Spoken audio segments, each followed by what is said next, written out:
Okay, I had a request to show another design from the stained glass windows pattern. So I made a video earlier creating a card, A2 size card, using one of the stained glass design patterns from this sgpatterns.com. When you go there, you can access 971 different designs that you can use. So I did a simple card in the video, and then I decided I'd like to do a gatefold card using some of the other kinds of shapes that they had there. So I did this this card here using a couple of the shapes. So I thought I'd show you how to do this. It's pretty quick and simple, but the technique is not exactly the same as the simple one. So you might want to try a simple one first, and then you can try some of the other shapes too. So I think what I'm going to do is close this so I don't run out of resources, and just open another file.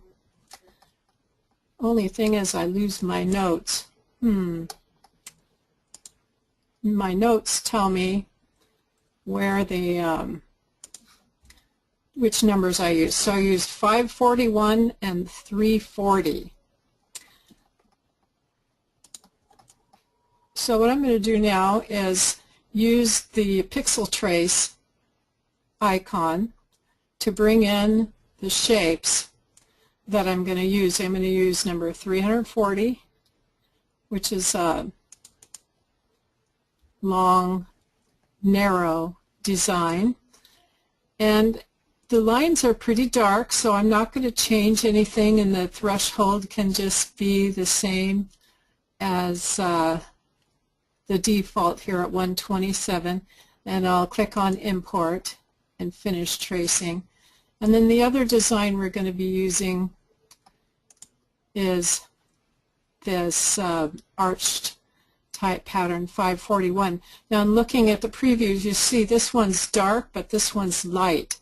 So when you get a light image, I'm going to show you what I do. So I'm going to double click that. Now we should see some dark lines here as we did with the other one. And if you look over here, you see, well, there's only dots there. So we know that the threshold is not high enough on this. Now you can play with the numbers and just put any numbers in.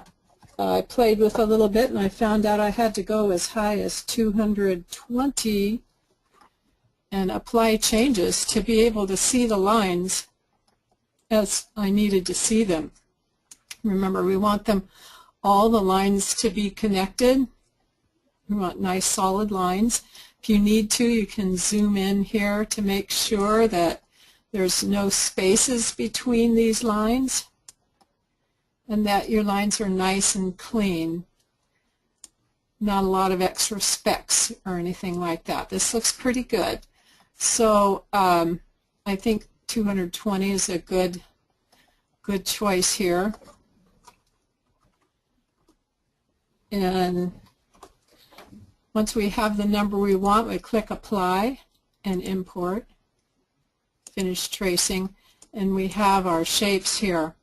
I'm going to turn this one, rotate it 90 degrees to get it the way that I want it. Now you also notice that the lines are very thin and actually way too thin in order to cut well. So we'll be adjusting the thickness. The other piece that I need for my card is a square. So I'll just double click on the square from Basic Shapes. And I'll send that to its own layer by clicking the smaller of the two plus icons at the lower right corner of the screen and resize it. I'm going to make the width, I want this whole card to be A2 size again, so I'm going to make the width of the card 8.5 and hit the tab and make this height 4.25 because I'm going to have let me put this on a green mat here so we can see it a little better. The rest of the A2 card is going to have a design on the top. So I'm going to hold a Control and Shift and just drag a copy here. And I want to make this part the size of my card, which would be 4.25 wide and 5.5 high. And I'll select them both and stack them. Now, really what I want, they're aligned exactly in the center, but I want them to be aligned at the bottom. So I'll hold Shift and have both of them selected and type a B, and now they're aligned at the bottom. And this gives me an idea of where how I'm going to resize this piece, and I want it to kind of fit within this shape here. So the next thing I'll do is work on this shape. It's got some extra lines here, you notice. We can get rid of those by I think I'll do a layer.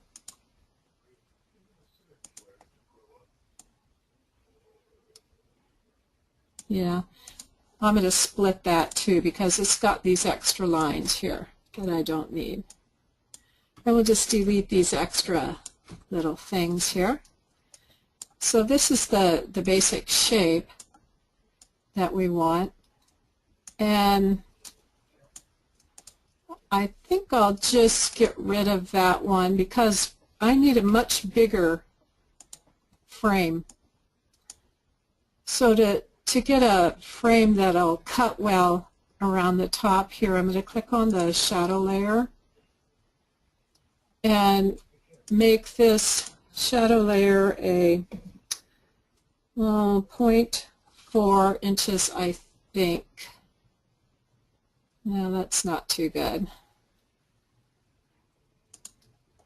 I'm going to undo that, delete, and I'm going to make my shadow around that outer shape that I removed because it's got smooth lines. So we'll do a 0.4. I think that'll work. And then I'll get rid of this one. So now if I click on this to select it and this and type S, then I have an outer frame here that I can work with. So I'm going to send that one to its own layer and hide it. Now this one, I want to do an inset shadow so that I have bigger spaces between these flowers. So to do that, I'm going to click on the shadow layer, and this time I'm going to do a minus 0.03. And again, you can play with the numbers to see if it's going to look the way you want it. I'll accept that. Now what you want to do, and what didn't show real well in my first video because it had a glitch in it, is that you want to get rid of the original layer and you just want to keep your shadow. So now I can open that backing and type S to stack and join, and now I have a frame. If you don't like your frame, outer frame that thick, you can change it. I've done it several different widths. Now also I'm going to resize this, and I did my first card with a real tall arch here, but I really didn't like it that tall. So I decided I'd move down my image so that it fits somewhere in here with the center little plus right in the middle, and kind of line up the design so it fits to the size that I want it. Now you can make it any size that you would like it. This is kind of what I thought would work for me. You can align this vertically by holding the Shift key and this centerpiece, which helps with alignment, and type a V for vertical. So that just centers it. In fact, we can select this one too and V, and it'll vertically align everything, which is what I want at this point. Well, it looks pretty much like I want it. What I do now is select just this top design, and I'll select the card backing and weld. So I still have this piece separate, but you can see now where the design is. And again, where you put that or draw the lines, that's up to you. And how thick you want this is up to you too. I do want this piece though centered, so again I'm going to just vertically align everything and align to the bottom with a B. V for vertical, B for bottom. Now I want to create the score lines out of this piece here. Before I do, I want to make a copy. Oops, I don't want a copy of that. I want a copy of this just for my next step. And this piece, I'm going to just make it the same height as the sides of my cards because I want to use it for score lines. So I'm going to hide the card and click on this figure 8 over here on the left, and click on the second arrow here, the node editing tool. Select the top and delete it, select the bottom and delete it, and I'll just send these two lines to the top. Click on the color block and select line style. So these will be my score lines. So I'm going to just label that layer score lines. Got my cap lock on, score lines. And I'm going to hide those. Well, not yet. Get rid of all my empty layers. The next thing I want to do is use this little piece to help me with my next part of my project, and that is to make sure that I get the side panels centered. So I'll kind of make this the same size as my side panel. And we'll go find this piece now. Again, we'll just use the layer icon, Control L, to take the backing off, and I'll send it to its own layer and hide it. This will be useful for creating a matte behind the design, but for right now we need to do a negative shadow on the rest of this design to make these lines fatter, because when I tried cutting these thin lines, they just all fell apart. It was way too thin. So I'm going to click on the shadow layer again and do a minus 0.03 inches and accept. Now again, we're going to get rid of the original, just select it and delete it, and now we have some nice fat designs.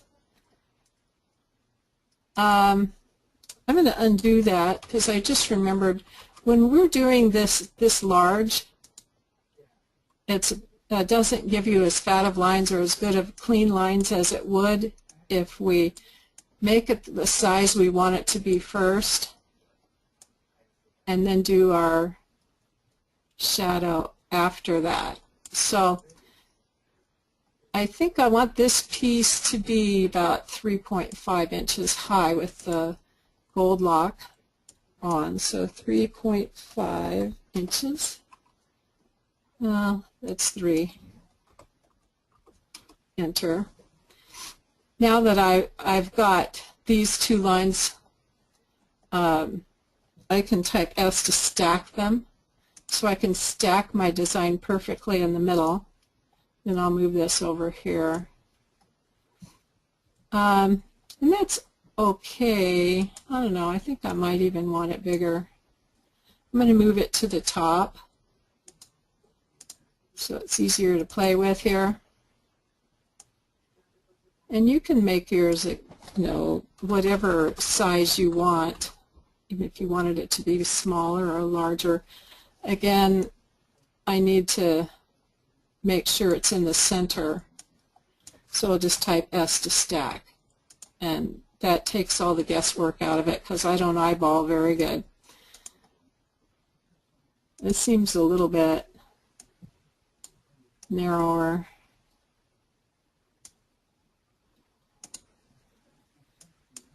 I think maybe everything got moved.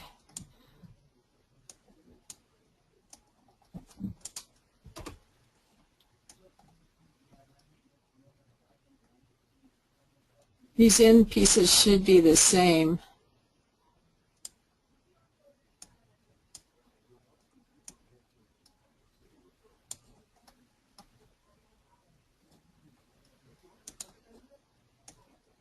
So I'm going to type S again to stack it. And that looks better.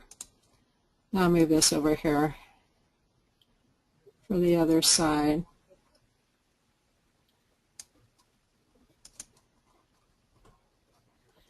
I type L to line it up with the left side of this, and B to line it up with the bottom.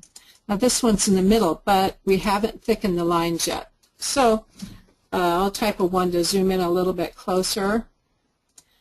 And we'll click on the shadow layer, minus 0.03, accept. And again, we're going to, over here you see the shadow layer is here and the original design is here. I'm just going to click on the red X to get rid of the original line. Now we see that the design is obscured. I really don't want it obscured that much, so I'm going to use Control Z to get that back. And I'll get rid of that shadow layer by clicking the X, and we'll try again. This time I think I'll do it at a minus 0.02. If that doesn't look good, then I will try even smaller. That's okay. Undo it. Undo is a really handy tool. I'll get rid of that. And again, depends on the size of your original design as to what's going to really work the best. I use a minus 0.015. So I'll get rid of the original, and that's a little better. So now I want to duplicate that. I'm going to do Control Shift and drag, but it duplicated the wrong thing, so I'll do Control Shift and drag here. And I also want to flip it so that it's pointing the opposite direction of the other side. I'm going to select both these pieces and stack. And we can get rid of our sizer here. And I'm going to select all of this and use Join right here and show the score lines. And I can get rid of my spacer here. And this other line that we used earlier, other square that we used, this can be resized to be the backing to go behind the card panel to give it a contrasting color. You want to be sure to put it on a different layer so you don't cut up your card. And I'm going to make a copy of that. I'll send it to its own layer. Hold Control-Shift and move it over here. Now if you're going to cut them all out at the same pass, I used double mates, which is double-sided. So when I cut these, I just moved them up here and rotated them so that I could just cut them out of the same piece of paper and just flip them.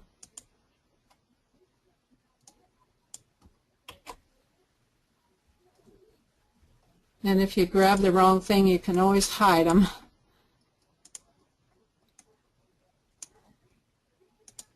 And I empty the trash here. So we can look at this in contrast and change the color.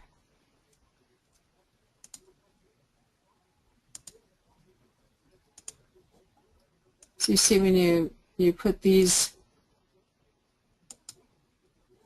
below, you get the idea of what they're going to look like. A very pretty effect. But when I save it this way. So do we have any questions on this card? There are no questions.